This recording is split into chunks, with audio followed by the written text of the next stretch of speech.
Latest updates के लिए हमारे चैनल हलचल इंडिया को लाइक, शेयर एंड सब्सक्राइब कीजिए एंड यस, बेल आइकन को प्रेस करना मत भूलिए। डॉक्टर चिल्लाते रह गए, कोई डॉक्टर नहीं आया, कोई डॉक्टर नहीं आया। डॉक्टर चिल्लाते रह गए, कोई डॉक्टर नहीं आया, कोई डॉक्टर नहीं आया। नमस्कार, स्वागत है आपका हलचल इंडिया में। मैं हूँ आपके साथ ज्योति सागर।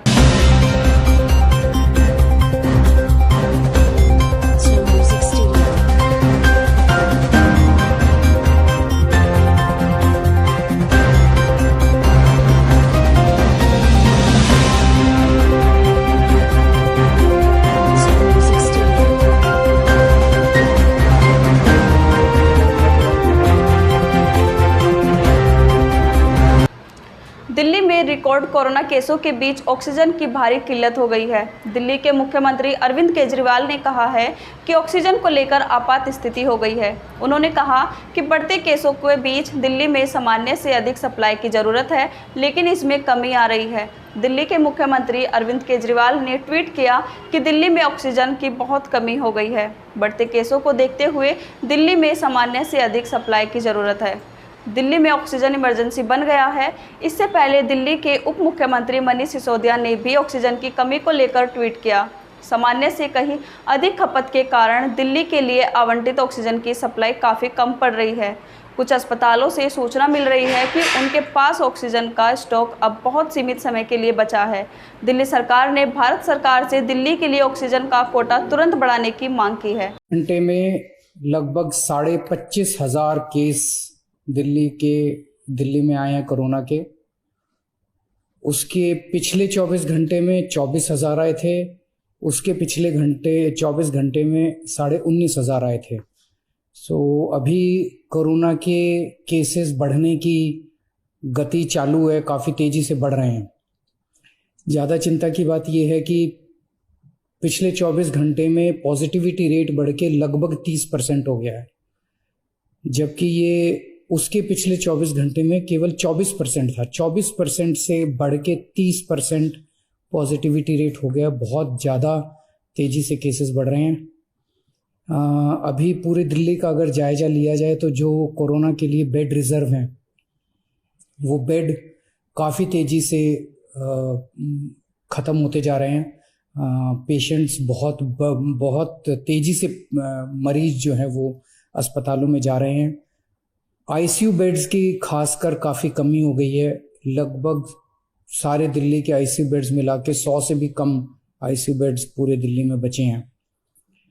ऑक्सीजन की भी काफ़ी कमी है। कल रात को एक प्राइवेट हॉस्पिटल ने हमें बताया कि उनके यहाँ काफ़ी ज़्यादा कमी हो गई थी, जिसकी वजह से त्रासदी होते होते बची। ये हम लगातार केंद्र सरकार के संपर्क में भी हैं, उनसे भी मदद मांग रहे हैं, उनसे मदद मिल रही है। जो मदद अभी तक हमें उनसे मिली है उसके लिए हम उनका शुक्रिया भी अदा करते हैं। और कल मेरी शाम को डॉक्टर हर्षवर्धन से भी बात हुई थी। उनको भी मैंने बताया कि हमें बेड्स की और ऑक्सीजन की बहुत ज़्यादा ज़रूरत है। आज सुबह श्री अमित शाह जी से भी मेरी बात हुई फ़ोन के ऊपर। उनको भी मैंने बताया कि बेड्स की बहुत ज़्यादा ज़रूरत है। और दिल्ली में लगभग केंद्र सरकार के सारे अस्पतालों के मिला के 10,000 के करीब बेड हैं। अभी उसमें से 1,800 बेड जो हैं वो रिज़र्व किए गए हैं कोरोना के लिए। हमारी केंद्र सरकार से निवेदन है कि कम से कम 10,000 में से 7,000 बेड, इतनी गंभीर परिस्थिति, पल पल परिस्थिति खराब हो रही है, तो कम से कम 10,000 में से 7,000 बेड कोरोना के लिए रिज़र्व किए जाएं और ऑक्सीजन की तुरंत हमको सप्लाई की जाए। दिल्ली सरकार की तरफ से हम 6,000 अगले 2-3 दिन के अंदर, मैं उम्मीद करता हूं कि 6,000 से ज़्यादा बेड्स, हम ऑक्सीजन बेड्स हम तैयार कर लेंगे। और जैसा मैंने बताया, आईसीयू बेड्स की कमी है। आईसीयू बेड्स की कमी, ICU beds as it is तो हम कितने बढ़ा पाएंगे उसकी एक सीमा है, लेकिन देखने में आया कि अधिकतर मरीजों को हाई फ्लो ऑक्सीजन की ज़रूरत होती है। तो हम कई सारे अस्पतालों के अंदर हाई फ्लो ऑक्सीजन का इंतजाम कर रहे हैं ताकि और बेड्स का हाई फ्लो ऑक्सीजन के बेड्स लगाए जा सके। तो 6000 के करीब हम ऑक्सीजन बेड्स अगले कुछ दिनों में Yamuna sports complex, Commonwealth Games, Radha Swami Satsang वाला ब्यास वाला जो केंद्र था उसको दोबारा चालू कर रहे हैं। कई स्कूलों के अंदर भी बेड्स लगाए जा रहे हैं और उनको हॉस्पिटल्स के साथ अटैच किया जा रहा है। जो कर्फ्यू लगाया गया है उसका लोग काफ़ी सहयोग कर रहे हैं। मैं पूरे दिल्ली की जनता का तहे दिल से शुक्रिया अदा करना चाहता हूं। जिस तरह से कोरोना की महामारी में जनता एक साथ मिलके, पूरी दिल्ली एक साथ मिलके इसका सामना कर रहे हैं।